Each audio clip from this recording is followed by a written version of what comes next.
ఈ ఘటన జరిగింది, ఎందుకు రాష్ట్రంలో ఈ పరిస్థితులు ఉన్నాయి అన్నది నిజంగా ప్రతి ఒక్కరూ కూడా వాళ్ళ గుండెల మీద చేతులు వేసుకుని ఆలోచన చేయాల్సిన అవసరం ఎంతైనా ఉంది. ఎందుకంటే ఈరోజు నా పక్కనే లింగమయ్య అన్న భార్య ఉంది. తన భర్తను కోల్పోయి తన ఏం చేయాలో అర్థం కాని పరిస్థితులు ఈరోజు లింగమయ్య అన్న భార్య నా పక్కన నిల్చొని ఉంది. అసలు ఈ ఘటన ఎందుకు జరిగింది, రాష్ట్రంలో ఉన్న పరిస్థితులు ఏమిటి, రాష్ట్రంలో ఇదే మాదిరిగా కొనసాగుతే పరిస్థితులు రాష్ట్రం పూర్వపు రోజుల్లో బీహారు గురించి మాట్లాడుకునే వాళ్ళం. ఈ రోజు ఉన్న రాష్ట్రంలో ఉన్న పరిస్థితులు చూస్తే ఈ బీహారు ఇటువంటి రాష్ట్రాలన్నీ ఎక్కడికి పోవాలి. ఆంధ్ర రాష్ట్రం పరువును దేశంలో కన్నా కూడా రోడ్డును పడేసిన పరిస్థితులు ఈ రాష్ట్రంలో ఈ రోజు చంద్రబాబు నాయుడు గారి పరిపాలనలో కనిపిస్తా ఉన్నాయి.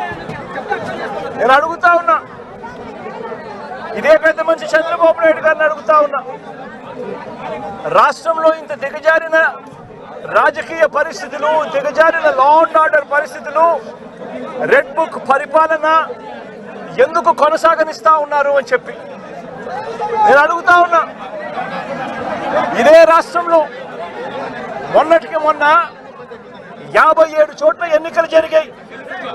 ఈ 57 చోట్లకు జడ్పీ చైర్మన్లు ఎన్నుకునే కార్యక్రమం కానీ, ఎంపీపీ వైస్ ఎంపీపీలను ఎన్నుకునే కార్యక్రమం కానీ, కోఆప్షన్ సభ్యులను ఎన్నుకునే కార్యక్రమాలు కానీ, ఉప సర్పంచ్ ఎన్నుకునే కార్యక్రమాలు కానీ, వీటి అన్నింటిలోనూ కూడా 57 చోట్ల రాష్ట్రంలో ఎన్నికలు జరిగితే 7 చోట్ల చంద్రబాబు నాయుడు గారికి వాతావరణం సరిగ్గా లేదు అని, తాను గెలిచే పరిస్థితి ఎక్కడా కూడా కనిపించడం లేదు అని, ప్రలోభాలు పెట్టడానికి ఇంకా సమయం కావాలి అని ఏకంగా 7 చోట్ల ఎన్నికలు చంద్రబాబు నాయుడు గారు పోస్ట్పోన్ చేయించారు.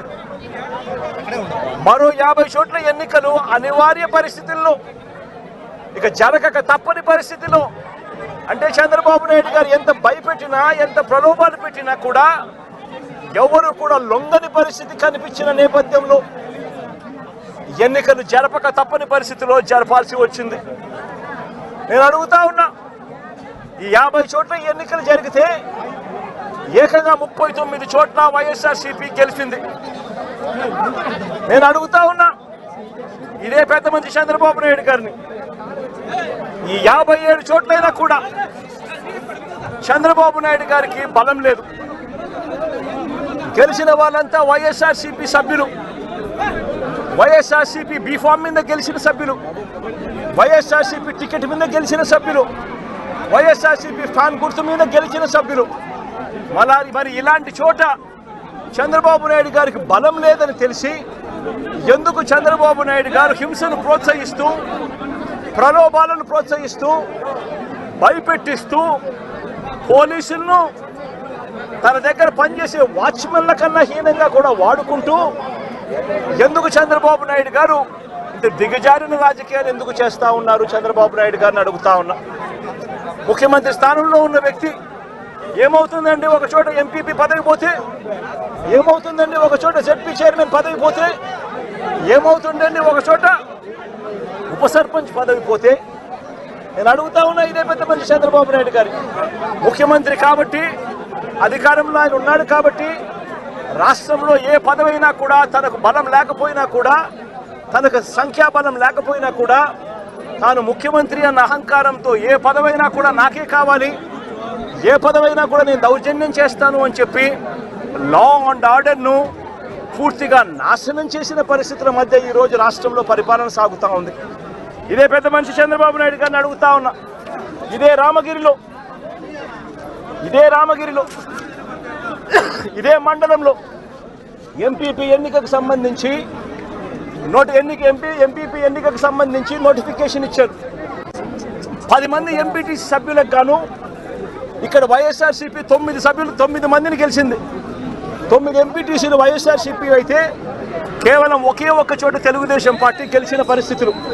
మరి నేను అడుగుతా ఉన్నా, మరి ఇక్కడ ఎంపీపీ స్థానానికి ఎన్నిక నోటిఫికేషన్ జారీ అయితే 9 సభ్యులున్న వైఎస్ఆర్సీపీకి రావాలన్నా, ఒకే ఒక్క సభ్యుడు గెలిచిన తెలుగుదేశం పార్టీకి రావాలన్నా?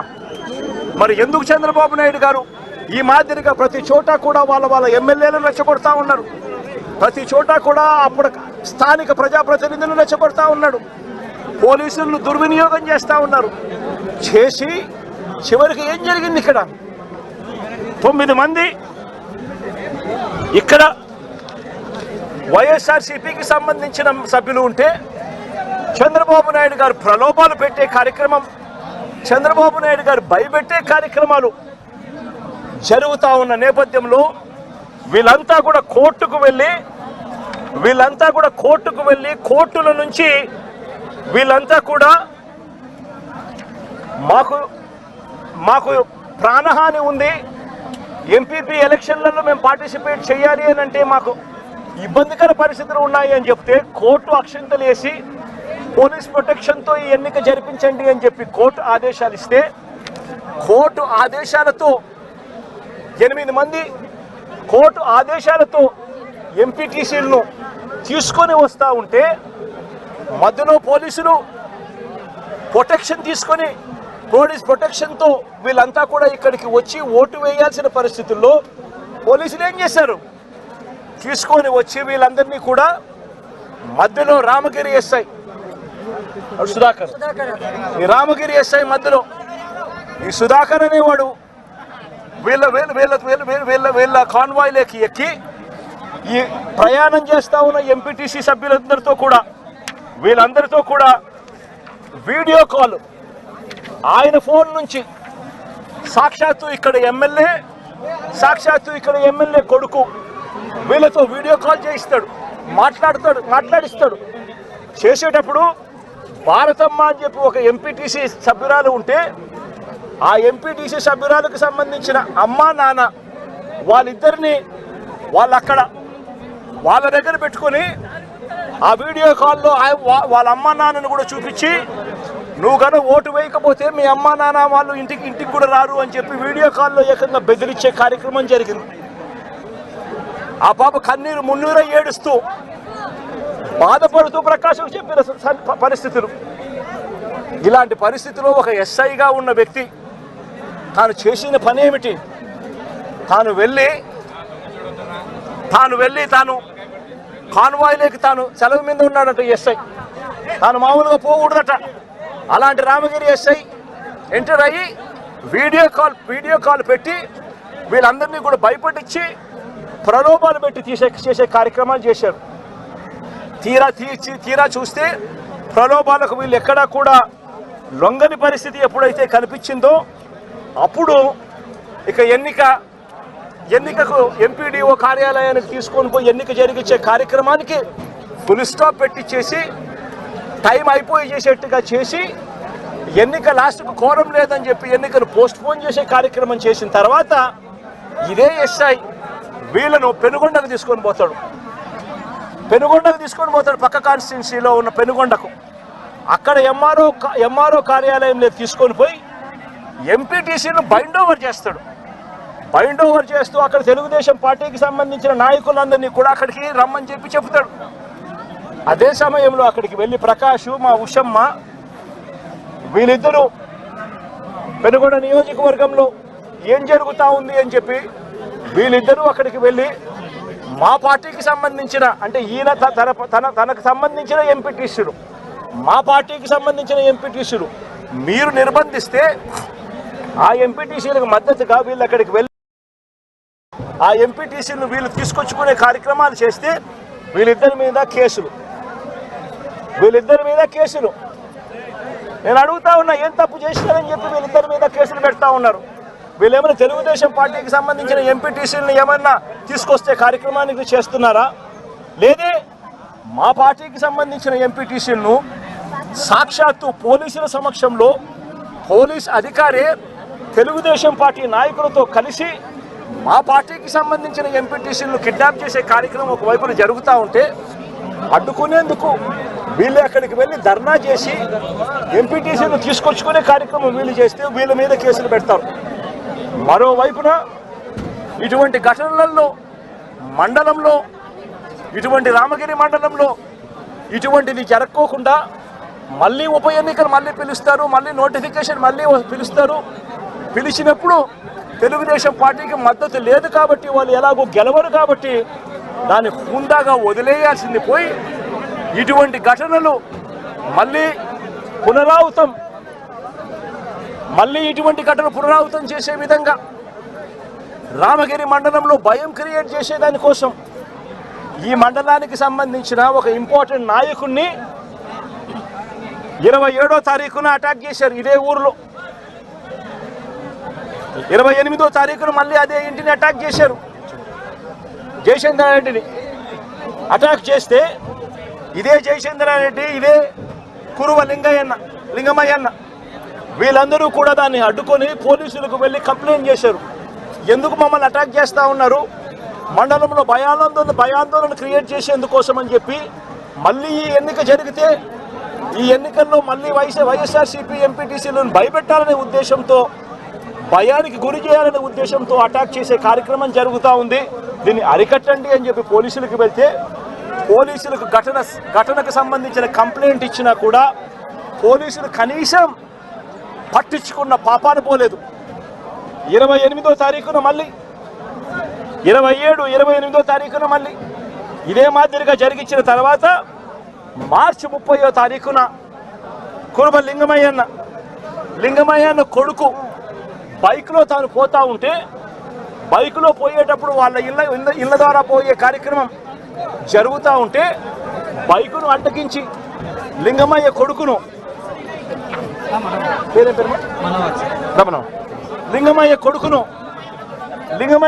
అటాక్ చేస్తారు. అటాక్ చేస్తే లింగమయ్య కొడుకు మనోహర్ అటాక్ చేస్తే ఫోన్లో నాన్న నన్ను కొడతా ఉన్నారు, నన్ను అటాక్ చేసినారు, నన్ను కొడతా ఉన్నారు అని చెప్పి వాళ్ళ నాన్నతో తను మాట్లాడితే, నువ్వు ఫోన్ చేసి మళ్ళీ మీ నాయనకు చెప్తావా అని చెప్పి మళ్ళా వీళ్ళింటికి ఇక్కడ నుంచి 20 మంది బేస్బాల్ బ్యాట్ కూడా తీసుకొని పోయి బేస్బాల్ బ్యాటు, కట్టెలు, రాళ్ళు, మచ్చుకొత్తి కూడా తీసుకొని మీలో 20 మందితో ఇళ్ళ కాడికి పోయినారు. ఇంటికాడికి పోయి లింగమయ్యన్నను బేస్బాల్ కట్టెతో నెత్తి మీద కొడితే బేస్బాల్ కట్ట విరిగి ఏకంగా ఆ మనిషి చనిపోవడం జరిగింది. నేను అడుగుతా ఉన్నా ఇదే రకమైన పాలనకు సంబంధించి నేను క్వశ్చన్స్ అడుగుతా ఉన్నా. చంద్రబాబు నాయుడు గారిని అడుగుతా ఉన్నా, పోలీసులను అడుగుతా ఉన్నా, అయ్యా మీరు చేసేది న్యాయంగా ఉందా, మీరు చేసేది ధర్మంగా ఉందా అని చెప్పి నేను అడుగుతా ఉన్నా. మీరు చేస్తూ ఉన్న ఈ రాంగ్ ప్రెసిడెంట్ వల్ల రాష్ట్రం ఈరోజు బీహార్ కన్నా నాశనమైన పరిస్థితుల్లో ఈరోజు తయారవుతా ఉంది రాష్ట్రం. ప్రతి చర్య మనం చేసేది డెమోక్రసీలో సిగ్గుతో తలంచుకునే కార్యక్రమానికి మీరంతా కూడా సిగ్గు లేకుండా చేస్తూ ఉన్నారు. ఇదే లింగమైన అడుగుతా ఉన్నా, వీళ్ళల్లో కొట్టిన పోలీసులు కేసులు పెడతా ఉన్నారు. వీళ్ళ దగ్గరికి వచ్చి 20 మంది అటాక్ చేస్తే కేసులు పెట్టింది ఎంతమంది మీద? కేవలం 2 మీద మాత్రమే కేసులు పెట్టారు. ఇదే దాంట్లో క్రియాశీలకంగా వ్యవహరించిన రమేష్ నాయుడు మీద ఎందుకు కేసు పెట్టలేదు, మిగిలిన వాళ్ళందరినీ కేసులోకి ఎందుకు తీసుకొని రావడం లేదు అని చెప్పి ఇదే పోలీసులను, ఇదే చంద్రబాబు నాయుడు గారిని అడుగుతా ఉన్నా. ఇదే గ్రామంలో ఇదే తెలుగుదేశం పార్టీకి సంబంధించిన ఎమ్మెల్యే బంధువులు, వీళ్ళంతా బంధువులను తెలిసినా కూడా రెచ్చగొట్టే కార్యక్రమం సాక్షాత్తు ఈ ఎమ్మెల్యే కొడుకు ఇక్కడికి వచ్చి ఈ గ్రామంలో 27 తారీఖు ఆయనే వచ్చి రెచ్చగొట్టే కార్యక్రమం చేసిపోయినా కూడా ఆయన మీద కూడా కేసు ఎందుకు పెట్టడం లేదు అని అడుగుతా ఉన్నా. వాళ్ళందరినీ కూడా తప్పించే కార్యక్రమం చేస్తూ ఉన్నారు. తూతూ మంత్రంగా 2 మీద మాత్రమే కేసు పెట్టారు. కానీ ఈ హత్యను ప్రోత్సహించిన ఎమ్మెల్యేను కానీ, ఎమ్మెల్యే కుమారుడు కానీ వారి మీద మాత్రం ఎటువంటి చర్యలు కూడా తీసుకోలేదు. కంప్లైంట్ చేసినా కూడా 27వ తారీఖున 28వ తారీఖున మా ఇళ్ల మీద దాడి జరుగుతూ ఉంది, మాకు పోలీస్ ప్రొటెక్షన్ ఇవ్వండి అని చెప్పి కంప్లైంట్ చేసినా కూడా పోలీసులు ఎందుకు పట్టించుకోలేదు అని చెప్పి చంద్రబాబు నాయుడు గారిని అడుగుతా ఉన్నా, పోలీసులను కూడా అడుగుతా ఉన్నా. ఇదే ఎస్ఐ సుధాకర్ అనేవాడు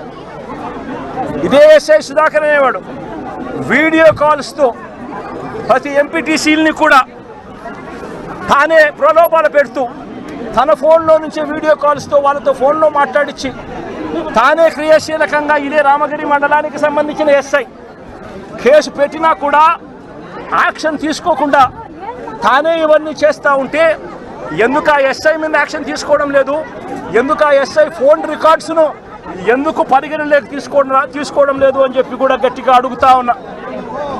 ఇదే లింగమయ్యతో పాటు కొడుకు శ్రీనివాస్పై కూడా దాడి చేశారు.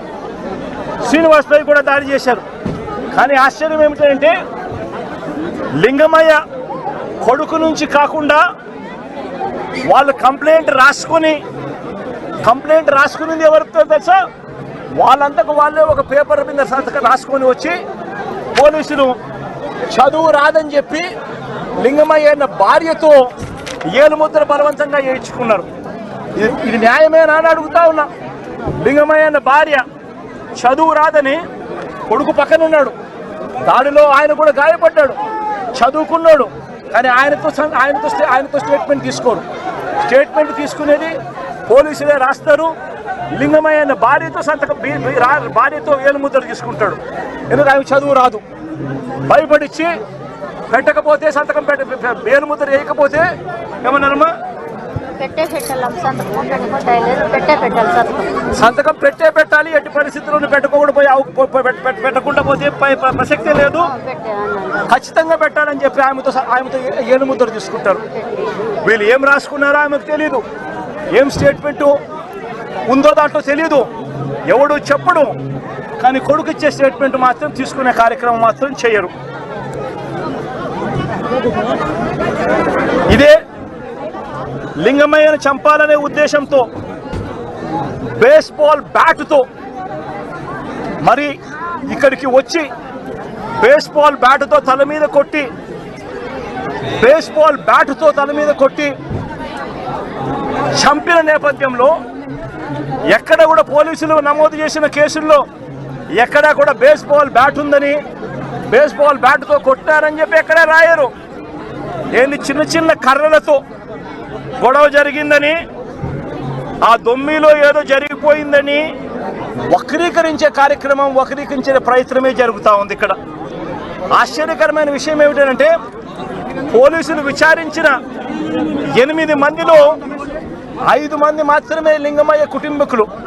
మిగిలిన 3 పోలీసులు సాక్షులుగా చేర్చిన మిగిలిన 3 తెలుగుదేశం పార్టీకి సంబంధించిన నిందితులకు సంబంధించిన సన్నిహితులను సాక్షులుగా మరో 3 పోలీసులే చేర్చడం అన్నది నిజంగా లా అండ్ ఆర్డర్ అన్నది ఏ స్థాయిలోకి దిగజారిపోయింది, పోలీసు అనే వ్యవస్థ ఏ స్థాయిలోకి దిగజారిపోయింది అని చెప్పడానికి నిజంగా ఇంతకన్నా వేరే ఉదాహరణ కూడా అవసరంలా. అంటే వీళ్ళే మనుషులను తప్పించేదానికోసం సాక్షులను కూడా వీళ్ళకు కావలసిన సాక్షులను మాత్రమే వీళ్ళు ఇప్పుడే యాడ్ చేసుకొని దానికి మళ్ళా లింగమయ్య అన్న భార్యతో ఏలుముద్ర చేయించుకొని వీళ్ళంతకు వీళ్ళే కేసును బిల్డప్ చేస్తూ ఉన్నారనంటే ఇంతకన్నా దారుణమైన పోలీసు వ్యవస్థ ప్రపంచ చరిత్రలో ఎక్కడైనా ఉంటుందా అని అడుగుతా ఉండ. వీళ్ళంతకు వీళ్ళే తప్పుడు సాక్ష్యాలు క్రియేట్ చేసి వీళ్ళంతకు వీళ్ళే కేసును నీరు కార్చే కార్యక్రమం జరుగుతూ ఉంది. నేను ఒకటే చెప్తా ఉన్నా, ఇక్కడ రామగిరిలో జరిగిన విషయమైనా కానీ రాష్ట్ర వ్యాప్తంగా వీళ్ళు చేస్తూ ఉన్న అన్యాయాలైతేనేమి, తిరుపతిలో డిప్యూటీ మేయర్ ఉప ఎన్నిక జరిగితే ఏకంగా బస్సులో ఉన్న కార్పొరేటర్లను ఏకంగా పోలీసులు ఆధ్వర్యంలోనే అడ్డగించి ఏకంగా బస్సులో ఉన్న కార్పొరేటర్లు బస్సులో ఉన్న ఎమ్మెల్సీను ఏకంగా పోలీసుల ఆధ్వర్యంలోనే కిడ్నాప్ తీసుకొని పోవడం ఏ స్థాయిలోకి దిగజారిపోతా ఉందో నేను అడుగుతా ఉన్నా. చంద్రబాబు నాయుడు గారి సొంత నియోజకవర్గం రామకుప్పంలో జరిగిన ఎంపీపీ ఎన్నిక కూడా అదే పరిస్థితి. ఇదే మాదిరిగా దౌర్జన్యంతోనే ఎన్నిక జరిగించే కార్యక్రమం చేసినారు. పశ్చిమ గోదావరి జిల్లాలో జరిగిన అత్తిలి ఎంపీపీ ఎన్నిక చూసినా ఇదే దౌర్జన్యమే కనిపిస్తుంది. ఎక్కడా వీళ్ళకి సంఖ్యాబలం లేదు, అయినా కూడా దౌర్జన్యంతోనే గెలవాలి అని చెప్పి దౌర్జన్యాలు చేసిన పరిస్థితులే కనిపిస్తూ ఉన్నాయి. విశాఖపట్నంలో కూడా ఇప్పుడు ఏం జరుగుతూ ఉంది? 98 మంది సభ్యులుంటే 56 మంది సభ్యులు వైఎస్ఆర్సీపీ బీఫామ్ మీద, వైఎస్ఆర్సీపీ సింబల్ మీద గెలిచిన వాళ్ళు. తెలుగుదేశం పార్టీకి ఎక్కడ ఉంది స్ట్రెంత్ అని అడుగుతా ఉన్నా. ఇక్కడ కూడా దౌర్జన్యం చేస్తూ క్యాంపులో ఉన్న వైఎస్ఆర్సీపీ సభ్యులను సైతం భయపెట్టే కార్యక్రమాలు చేస్తూ ఉన్నారు. ఇళ్లకు వెళ్ళి వాళ్ళ భార్యలను భయపడిస్తూ మీ ఆయన ఎక్కడున్నాడో చెప్పకపోతే మిమ్మల్ని స్టేషన్లో పెడతామని చెప్పి భయపడిస్తూ ఉన్న పరిస్థితులు ఈరోజు రాష్ట్రంలో కనిపిస్తూ ఉన్నాయి. మరోవైపున చూస్తే రాష్ట్రంలో హత్య రాజకీయాలు ఏ స్థాయిలోకి దిగజారిపోయాయి అంటే ఏప్రిల్ 6వ తారీఖున నంద్యాలలో, మొన్న ఏప్రిల్ 6వ తారీఖున నంద్యాలలో, ఈ మధ్యనే నంద్యాల జిల్లాలో సిరివెల్ల మండలంలో యార్లగడ్డ కాన్స్టిట్యున్సీ ఇందూరు ప్రతాప్ రెడ్డి అని చెప్పి మా పార్టీకి సంబంధించిన మండల కన్వీనర్ ప్రతాప్ రెడ్డిపై దారుణంగా హత్యాయత్నం చేశారు. ఇదే చంద్రబాబు నాయుడు గారు, ఇదే ఇందూరు ప్రతాప్ రెడ్డి అనే వ్యక్తి దేవాలయంలోకి వెళ్ళి పూజ చేస్తూ ఉండగా దాడులు చేయించాడు. ఇదే చంద్రబాబు నాయుడు గారు ముఖ్యమంత్రిగా ఉన్నప్పుడు 2017లో ప్రతాప్ రెడ్డి అన్నను ప్రభాకర్ రెడ్డిని, అతని బావమర్దిని చంద్రబాబు నాయుడు గారి దగ్గర నుండి చంపించారు. చంపించిన తర్వాత మా ప్రభుత్వం వచ్చిన తర్వాత ప్రతాప్ రెడ్డికి మేము గన్మెన్ సౌకర్యం మేము కల్పిస్తే, చంద్రబాబు నాయుడు గారు వచ్చిన తర్వాత ఆ గన్మెన్ను తీసేసి చివరికి ప్రతాప్ రెడ్డిని చంపే కార్యక్రమం చేయడానికి ఏకంగా చంద్రబాబు నాయుడు గారు పురమాయించిన పరిస్థితులు మన కళ్ళ ఎదుటే కనిపిస్తూ ఉన్నాయి. మరోవైపున గత ఏడాది ఆగస్టు 3వ తారీఖున నంద్యాల జిల్లా మహానందిలో శ్రీశైలం నియోజకవర్గంలో సీతారాంపురంలో పసుపులేటి పెద్ద సుబ్బరాయుడు అతి దారుణంగా చంపిన ఘటన కూడా చూసాం. ఆ సుబ్బరాయుడు గారిని చంపినప్పుడు, సుబ్బరాయుడు నన్ను చంపినప్పుడు నేను కూడా ఆ ఊరికి వెళ్ళి తనను పరామర్శించి ఎంత దారుణంగా చంపారు, జరిగినది ఎంత అన్యాయము అని చెప్పి కూడా ప్రశ్నించడం జరిగింది. ఆ ఊరు నుంచి కరెక్ట్గా 10-15 నిమిషాల్లోనే జిల్లా హెడ్ క్వార్టర్స్, అక్కడే ఎస్పీ ఉంటాడు. అయినా దగ్గరుండి హత్య చేయించడం జరిగింది. అదే గ్రామంలో వైఎస్ఆర్సీపీకి సంబంధించిన బీసీ నాయకుడు సుబ్బరాయుడును చంపించే కార్యక్రమం. ఆశ్చర్యం ఏమిటంటే సుబ్బరాయుడు కుటుంబ సభ్యులు పోలీసులకు ఫోన్ చేసి 2-3 గంటల కిందట కూడా ఫోన్ చేసి ఊరిలో ఘటన జరగబోతా ఉంది, బయట నుంచి వ్యక్తులందరూ కూడా మోహరించినారు అని చెప్పినా కూడా కనీసం వచ్చి కాపాడే ప్రయత్నం కూడా జరగల. గత ఏడాది జూలై 23వ తారీఖున పల్నాడు జిల్లా పెదకూరుపాడులో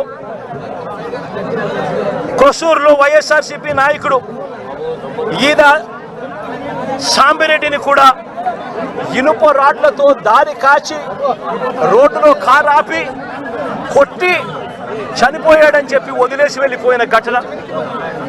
చివరకు తను హాస్పిటల్లో చేరడం, బ్రతకడం, ఈ రోజుకి కూడా తనకు 2 కాళ్ళు 2 చేతులు కూడా ఈ రోజుకి కూడా ఆపరేషన్ చేసి అవి బతికించే కార్యక్రమాలు చేసే కార్యక్రమాలు ఈ రోజుకి కూడా జరుగుతూ ఉంది.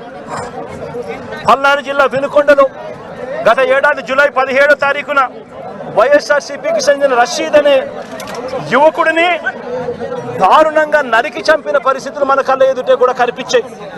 ఈ ఘటన నేషన్ వైడ్ ఢిల్లీలో మేము దీక్ష చేస్తూ రషీదును చంపిన, నడి రోడ్డు మీద చంపిన ఘటనను కూడా ఢిల్లీలో దీక్షను చేస్తూ యావత్ దేశానికి కూడా చూపించిన పరిస్థితి కూడా చూసాం. చంద్రబాబు నాయుడు గారి పరిపాలనలో ఈరోజు ఏం చేస్తూ ఉన్నారు అనంటే దొంగ సాక్ష్యాలను వీళ్ళే క్రియేట్ చేస్తూ ఉన్నారు. వీళ్ళే దొంగ సాక్ష్యాలను క్రియేట్ చేసి వీళ్ళకు నచ్చని నాయకులందరినీ కూడా ఒక పద్ధతి ప్రకారము కేసుల్లో ఇరికించి జైళ్ల పాలు చేసే కార్యక్రమము, చంపించే కార్యక్రమాలు దగ్గర నుండి చంద్రబాబు నాయుడు గారు చేస్తూ ఉన్నారు. మొన్ననే పోసాని కృష్ణమురళిని చూసాం. పోసాని కృష్ణమురళి అనే వ్యక్తి సినిమాలో దర్శకుడు. ఆ మనిషి చేసిన తప్పల్లా ఏమిటంటే నంది అవార్డు తనకు ఇస్తే నంది అవార్డును తాను తీసుకోలేదు. తీసుకోకుండా కుల వివక్ష పాటిస్తున్నారు అని చెప్పి ఒక స్టేట్మెంట్ ఇవ్వడం ఆయన చేసిన తప్పు. 2017లో ఆయన చేసిన ఈ తప్పుకు ఈరోజు ఇన్ని సంవత్సరాల తర్వాత ఆయన మీద 18 కేసులు పెట్టి ఆయన జైళ్ళ చుట్టూ తిప్పి ఏకంగా నెల రోజుల పైన ఆయన జైల్లో పెట్టించే కార్యక్రమాలు చేశారు. దళిత మాదిగ సామాజిక వర్గానికి సంబంధించిన మా లోక్సభ సభ్యుడు మాజీ లోక్సభ సభ్యుడు నందిగాం సురేష్ పై తప్పుడు కేసులు పెట్టి ఏకంగా 145 రోజులు అతన్ని జైల్లో పెట్టడం కూడా చేశారు. మాజీ ఎమ్మెల్యే పిల్లని రామకృష్ణారెడ్డి ఇతని మీద కూడా కుట్రపూరితంగా తప్పుడు కేసులు పెట్టి 55 రోజుల పాటు ఇతన్ని కూడా జైల్లో పెట్టించే కార్యక్రమాలు చేశారు.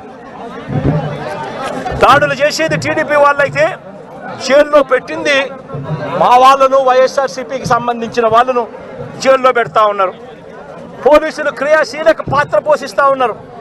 వల్లభనేని వంశీ తాను ఘటనా స్థలంలో లేడు అని చెప్పి ఏకంగా తెలుగుదేశం పార్టీ ఆఫీసు దాడి జరిగిన ఘటనలో తాను లేడు అని చెప్పి ఏకంగా కోర్టులోకి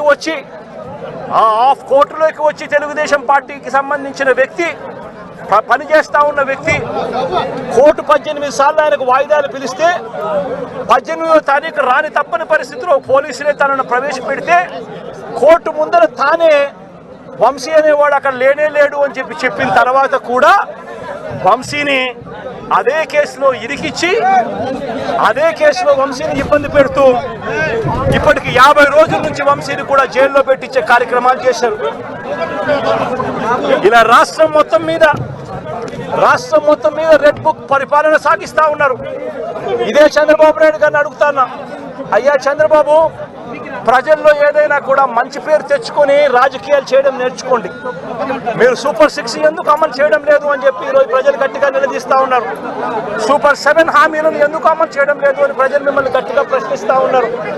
ఇలాంటి ప్రశ్నించే సమయంలో ప్రజల గొంతు వినపడకూడదు అని చెప్పి రాష్ట్ర వ్యాప్తంగా రెడ్ బుక్ పాలన మీరు సాగిస్తూ వైఎస్ఆర్సీపీకి సంబంధించిన వాళ్ళు లేదా మీ సూపర్ 6ను మీ సూపర్ 7ను ఎందుకు అమలు చేయడం లేదు అని చెప్పి అడుగుతా ఉన్న ప్రజలను మీరు దాక్షిణ్యం లేకుండా ఈ రకంగా ప్రతి చోట కూడా పోలీసులను ఉపయోగించుకుంటూ ఎమ్మెల్యేలందరినీ కూడా హింసను ప్రోత్సహించండి అని చెప్పి వాళ్ళందరినీ కూడా ఉసగొలుపుతూ రాష్ట్ర వ్యాప్తంగా కూడా మీరు చేస్తూ ఉన్న ఈ దౌర్జన్య కాండ త్వరలోనే ప్రజలు చూస్తూ ఉన్నారు, దేవుడు చూస్తూ ఉన్నాడు. ఖచ్చితంగా మీకు బుద్ధి చెప్పే పరిస్థితి త్వరలోనే వస్తుందని చెప్పి ఈ సందర్భంగా చంద్రబాబు నాయుడు గారికి గట్టిగా మందలిస్తూ చెప్తా ఉన్నా. అదే మాదిరిగా ఇంకొక విషయం కూడా చెప్తా ఉన్నా. ఇంకో విషయం కూడా చెప్తా ఉన్నా. ఇదే చంద్రబాబు నాయుడు గారికి చెప్తా ఉన్నా, ఇదే పోలీసులకు చెప్తా ఉన్నా. పోలీసులు ఎవరైతే చంద్రబాబు నాయుడు గారిని మెప్పు కోసం చంద్రబాబు నాయుడు గారి మెప్పు కోసం ఎవరైతే వాళ్ళ టోపీ మీద ఉన్న సింహాలకు సెల్యూట్ చేయకుండా చంద్రబాబు నాయుడు గారికి వాచ్మెన్ల కింద పనిచేస్తా ఉన్న ఆ ప్రతి పోలీస్ అధికారికి చెప్తా ఉన్నా, ఎల్లకాలం చంద్రబాబు నాయుడు గారి పరిపాలన సాగదు. చంద్రబాబు నాయుడు గారి పరిపాలన త్వరలోనే వస్తుంది. ప్రతి పోలీస్ అధికారికి కూడా చెప్తా ఉన్నా, మీ బట్టలు తీస్తామని చెప్పి ప్రతి పోలీస్ అధికారికి మీ యూనిఫామ్ తీస్తాం, నిలబెడతాం, దోషులుగా మిమ్మల్ని నిలబెట్టి మీ యూనిఫామ్ తీయించి మీకు ఉద్యోగాలు లేకుండా చేస్తామని కూడా ఈ సందర్భంగా ఇప్పటికైనా చెప్తా ఉన్నా, ప్రతి పోలీస్ అధికారిలో కూడా మార్పు తెచ్చుకోండి. ఎల్లకాలం ఇదే పరిపాలన సాగదు. మీరు చేసిన ప్రతి పనికి కూడా వడ్డీతో సహా లెక్కేసి మిమ్మల్ని దోషులుగా నిలబెట్టి మీతో కక్కించే కార్యక్రమం ఖచ్చితంగా చేస్తామని చెప్పి కూడా ఈ సందర్భంగా ప్రతి పోలీస్ అధికారులు కూడా చెప్తా ఉన్నాం.